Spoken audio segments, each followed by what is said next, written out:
বাংলাদেশে চালের দাম লাগাম টানতে সরকার হঠাৎ করেই ঘোষণা দিল শুল্কমুক্ত আমদানির। এই সিদ্ধান্তের পরই ভারতের বাজারে দেখা দিল ব্যাপক চাহিদা আর দামও বেড়ে গেল প্রায় 14%।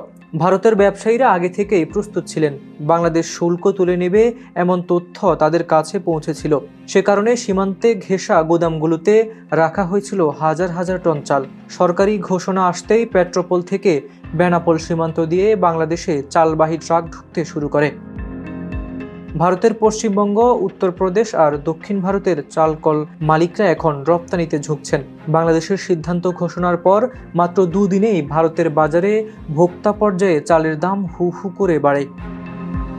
স্বর্ণা চাল প্রতি কেজি 34 রুপি থেকে বেড়ে 39 রুপি, মিনিকেট 49 রুপি থেকে বেড়ে 55 রুপি, রত্না চাল 36 থেকে বেড়ে 42 রুপি, আর দক্ষিণ ভারতে জনপ্রিয় সোনা মসুরি 52 রুপি থেকে বেড়ে 56 রুপি। বাংলাদেশ শুল্ক কমানোর ঘোষণা দেওয়ার পরই রাত থেকে ট্রাক রওনা দিতে শুরু করেছে। পেট্রোপোল থেকে বেনাপোল রুটই সবচেয়ে সুবিধাজনক। বাংলাদেশে 2024-25 অর্থ বছরে চালের দাম ইতিমধ্যেই 16% বেড়েছে। এ সময়ে দেশের অভ্যন্তরীণ চাহিদা মেটাতে 13 লাখ টন চাল আমদানি করতে হয়েছে। বিশ্ববাজারে বর্তমানে চালের সরবরাহ ভালো, কিন্তু বাংলাদেশের এই আমদানির সিদ্ধান্ত ভারতের বাজারকে সাময়িকভাবে চাঙ্গা করে তুলেছে। বাংলাদেশের এই অর্ডার ভারতের বাজারে চাহিদা তৈরি করেছে। এতে বৈশ্বিক দামের পতনও আংশিকভাবে সামলানো সম্ভব হবে।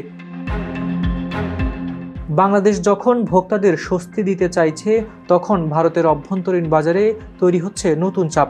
চালের দামের এই উল্লম্ফন কতদিন স্থায়ী হয় তা এখন দেখার বিষয়।